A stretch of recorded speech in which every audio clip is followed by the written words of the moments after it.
أعوذ بالله من الشيطان الرجيم. بسم الله الرحمن الرحيم. الحمد لله الذي أنزل على عبده الكتاب ولم يجعل له عوجا قيما لينذر بأسا شديدا من لدنه ويبشر المؤمنين الذين يعملون الصالحات أن لهم أجرا حسنا ماكثين فيه أبدا وينذر الذين قالوا اتخذ الله ولدا ما لهم به من علم ولا لآبائهم كبرت كلمة تخرج من أفواههم إن يقولون إلا كذبا فلعلك باخع نفسك على آثارهم إن لم يؤمنوا بهذا الحديث أسفا إنا جعلنا ما على الأرض زينة لها لنبلوهم أيهم أحسن عملا وإنا لجاعلون ما عليها صعيدا جرزا أم حسبت أن أصحاب الكهف والرقيم كانوا من آياتنا عجبا إذ أوى الفتية إلى الكهف فقالوا ربنا آتنا من لدنك رحمة وهيئ لنا من أمرنا رشدا فضربنا على آذانهم في الكهف سنين عددا ثم بعثناهم لنعلم أي الحزبين أحصى لما لبثوا أمدا نحن نقص عليك نبأهم بالحق إنهم فتية آمنوا بربهم وزدناهم هدى وربطنا على قلوبهم إذ قاموا فقالوا ربنا رب السماوات والأرض لن ندعو من دونه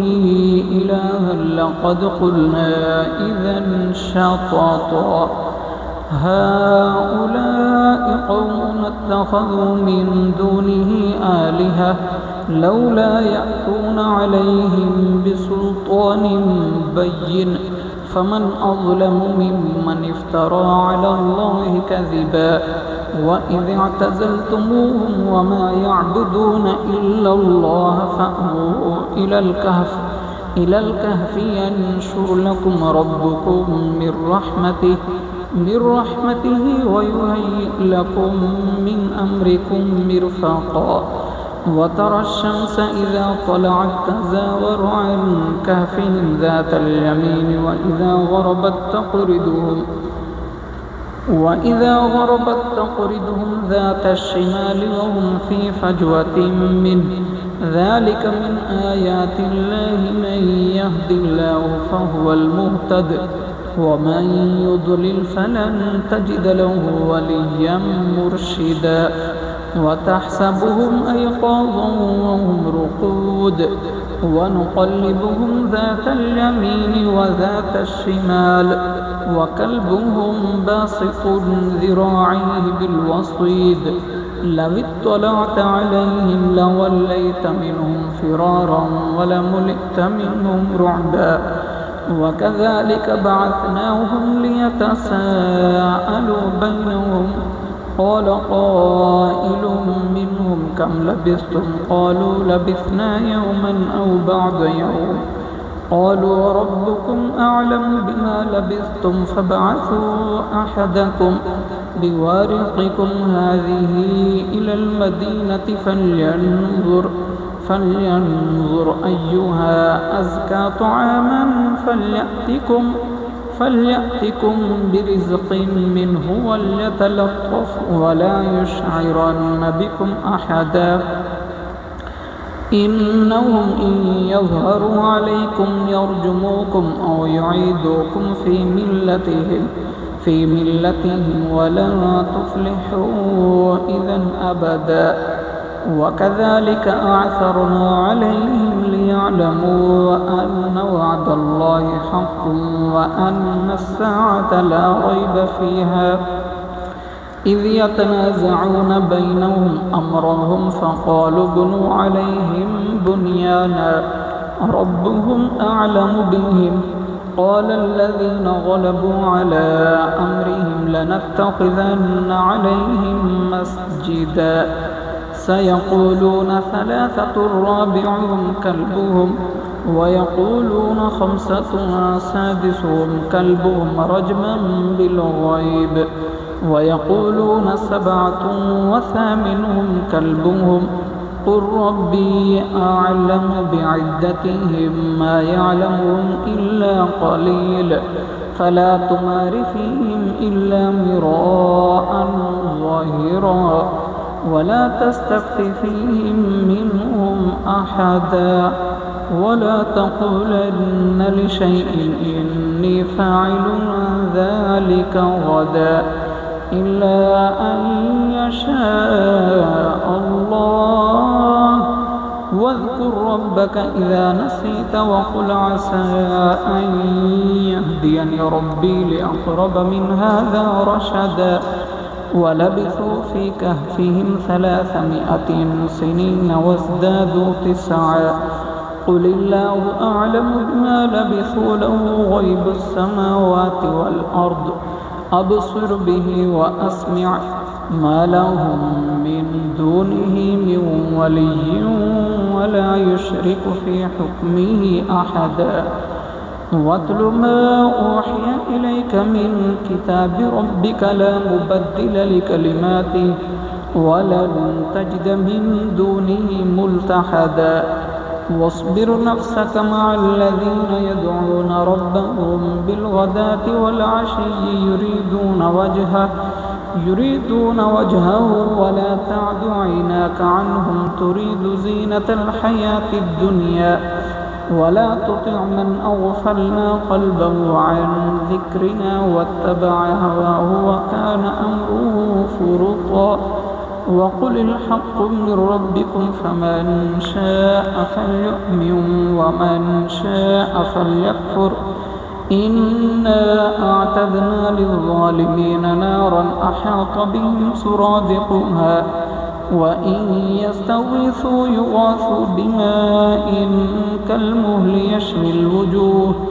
بئس الشراب وساءت مرتفقا إن الذين آمنوا وعملوا الصالحات إنا لا نضيع أجر من أحسن عملا أولئك لهم جنات عدن تجري من تحتهم الأنهار يحلون فيها من أساور من ذهب ويلبسون ثيابا خضرا من سندس واستبرق متكئين فيها على الأرائك نعم الثواب وحسنت مرتفقا واضرب لهم مثل الرجلين جعلنا لأحدهما جنتين من أعناب وحففناهما بنخل وجعلنا بينهما زرعا كلتا الجنتين آتت أكلها ولم تظلم منه شيئا وفجرنا خلالهما نهرا وكان له ثمر فقال لصاحبه وهو يحاوره أنا أكثر منك مالا وأعز نفرا ودخل جنته وهو ظالم لنفسه قال ما أظن أن تبيد هذه أبدا وما أظن الساعة قائمة ولئن رددت إلى ربي لأجدن خيرا منها منقلبا قال له صاحبه وهو يحاوره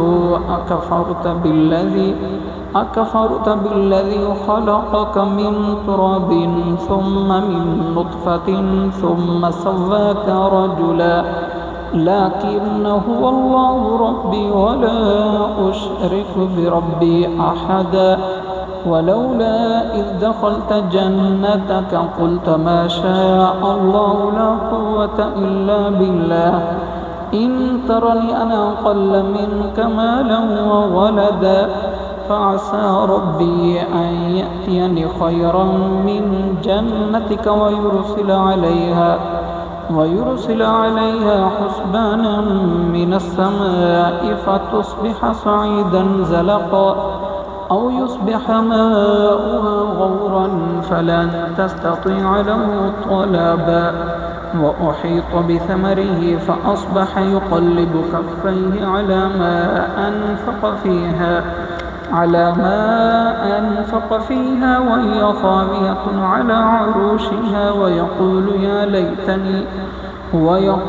يا ليتني لم أشرك بربي أحدا ولم تكن له فئة ينصرونه من دون الله وما كان منتصرا هنالك الولاية لله الحق هو خير ثوابا وخير عقبا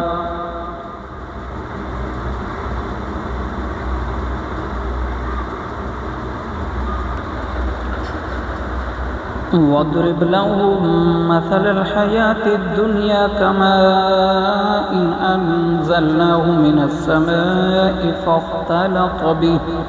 فاختلط به نبات الأرض فأصبح هشيما تذروه الرياح وكان الله على كل شيء مقتدرا المال والبنون زينة الحياة الدنيا والباقيات الصالحات خير عند ربك ثوابا وخير أملا ويوم نسير الجبال وترى الأرض بارزة وحشرناهم فلم نغادر منهم أحدا وعرضوا على ربك صفا لقد جئتمونا كما خلقناكم أول مرة بل زعمتم أن لن نجعل لكم موعدا ووضع الكتاب فترى المجرمين مشفقين مما فيه ويقولون يا ويلتنا ما لهذا الكتاب لا يغادر صغيرة ولا كبيرة إلا أحصاها ووجدوا ما عملوا حاضرا ولا يظلم ربك أحدا وإذ قلنا للملائكة اسجدوا لآدم فسجدوا إلا إبليس كان من الجن ففسق عن أمر ربه أفتتخذونه وذريته أولياء من دوني وهم لكم عدو بئس للظالمين بدلا ما أشهدتهم خلق السماوات والأرض ولا خلق أنفسهم وما كنت متخذ المضلين عضدا ويوم يقول نادوا شركائي الذين زعمتم فدعوهم فلم يستجيبوا لهم وجعلنا بينهم موبقا ورأى المجرمون النار فظنوا أنهم واقعوها ولم يجدوا عنها مصرفا ولقد صرفنا في هذا القرآن للناس من كل مثل وكان الإنسان أكثر شيء جدلا وما منع الناس أن يؤمنوا إذ جاءهم الهدى ويستغفروا ربهم إلا أن تأتيهم سنة الأولين أو يأتيهم العذاب قبلا وما نرسل المرسلين إلا مبشرين ومنذرين ويجادل الذين كفروا بالباطل ليدحضوا به الحق واتخذوا آياتي وما أنذروا هزوا ومن أظلم ممن ذكر بآيات ربه فأعرض عنها ونسي ما قدمت يداه إنا جعلنا على قلوبهم أكنة أن يفقهوا وفي آذانهم وقرا وإن تدعهم إلى الهدى فلن يهتدوا إذا أبدا وربك الغفور ذو الرحمة لو يؤاخذهم بما كسبوا لعجل لهم العذاب بل لهم موعد لن يجدوا من دونه موئلا وتلك القرى أهلكناهم لما ظلموا وجعلنا لمهلكهم موعدا وإذا قال موسى لفتاه لا أبرح حتى أبلغ مجمع البحرين أو أمضي حقبا فلما بلغا مجمع بينهما نسيا حوتهما فاتخذ سبيله في البحر سربا فلما جاوزا قال لفتاه آتنا وداءنا لقد لقينا من سفرنا هذا نصبا قال أرأيت إذ أوينا إلى الصخرة فإني نسيت الحوت وما أنسانيه إلا الشيطان أن أذكره واتخذ سبيله في البحر عجبا قال ذلك ما كنا نبغي فارتدا على آثارهما قصصا فوجدا عبدا من عبادنا آتيناه رحمة من عندنا وعلمناه من لدنا علما قال له موسى هل أتبعك على